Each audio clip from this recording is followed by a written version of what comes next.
కావేరీ జిల్లాల పంపిణీ విషయంలో తమిళనాడు ప్రభుత్వం సుప్రీంకోర్టును ఆశ్రయించేందుకు సిద్దమవుతున్న నేపథ్యంలో కర్ణాటక ప్రభుత్వం అప్రమత్తమైంది. బెంగళూరులో నిర్వహించిన కీలక సర్వపక్ష సమావేశంలో అధికార ప్రతిపక్ష నేతలతో పాటు కేంద్ర మంత్రులు కూడా పాల్గొన్నారు.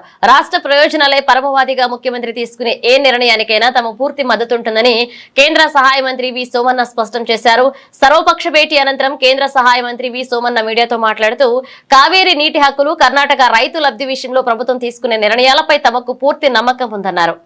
ಸಂದಿಗ್ಧ ಪರಿಸ್ಥಿತಿಯಲ್ಲಿ ರಾಜ್ಯದ ಈ ಒಂದು ಜಟಿಲವಾದ ಸಮಸ್ಯೆಗೆ ಪರಿಹಾರವನ್ನು ಕಂಡುಹಿಡಿಯಬೇಕು ಅಂತ ರಾಜ್ಯದ ಮುಖ್ಯಮಂತ್ರಿಗಳು ಎಲ್ಲ ಪಕ್ಷದ ಮುಖಂಡರನ್ನ ಜನಪ್ರತಿನಿಧಿ ಕರೆದಿದ್ರು.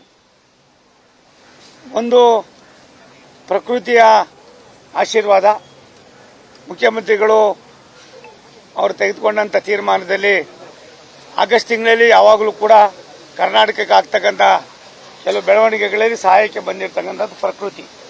ಆ ಪ್ರಕೃತಿಯಿಂದ ಇವತ್ತು ತಿಳಿಯಾದ ವಾತಾವರಣ ಸೃಷ್ಟಿಯಾಗಿದೆ.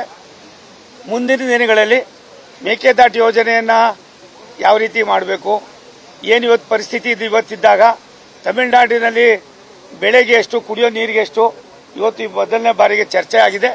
ಆದ್ದರಿಂದ ಭಾರತ ಸರ್ಕಾರ ಈಗಾಗಲೇ ಮೇಕೆದಾಟು ಯೋಜನೆಯನ್ನು ಕರ್ನಾಟಕದಲ್ಲಿ ಮಾಡೋದಕ್ಕೆ ನಮ್ದೇನು ಅಭ್ಯಂತರ ಇಲ್ಲ ಅನ್ನೋದನ್ನು ಕೂಡ ಹೇಳಿದ್ದಾರೆ.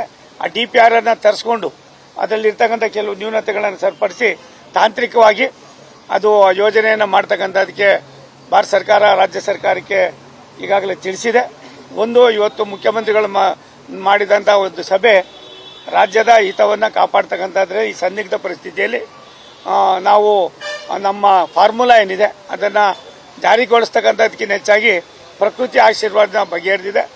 ಮುಂದಿನ ದಿನಗಳಲ್ಲಿ ಆಗ್ತಕ್ಕಂಥ ಇದೇ ರೀತಿಯಾದ ಎಡವಟ್ಟುಗಳಾದಂಥ ಸಂದರ್ಭದಲ್ಲಿ ಆಗ್ತಕ್ಕಂಥ ಪರಿಸ್ಥಿತಿಗೆ ಒಂದು ಕಾರ್ಯರೂಪವನ್ನು, ಕಾರ್ಯಸೂಚಿಯನ್ನು ಮಾಡಿ ಶಾಶ್ವತವಾದ ಒಂದು ಸಂದೇಶವನ್ನು ಎರಡೂ ರಾಜ್ಯಗಳ ಮಧ್ಯದಲ್ಲಿ ಒಡಂಬಡಿಕೆಯನ್ನು ಮಾಡ್ತಕ್ಕಂಥದಕ್ಕೆ ಸಾಕಷ್ಟು ವಿಸ್ತೃತವಾಗಿ ಚರ್ಚೆ ಆಗಿದೆ. ಈ ಚರ್ಚೆಯ ವ್ಯವಸ್ಥೆಯನ್ನು ರಾಜ್ಯದ ಮುಖ್ಯಮಂತ್ರಿಗಳು ತಮಗೆ ತಿಳಿಸ್ತಾರೆ.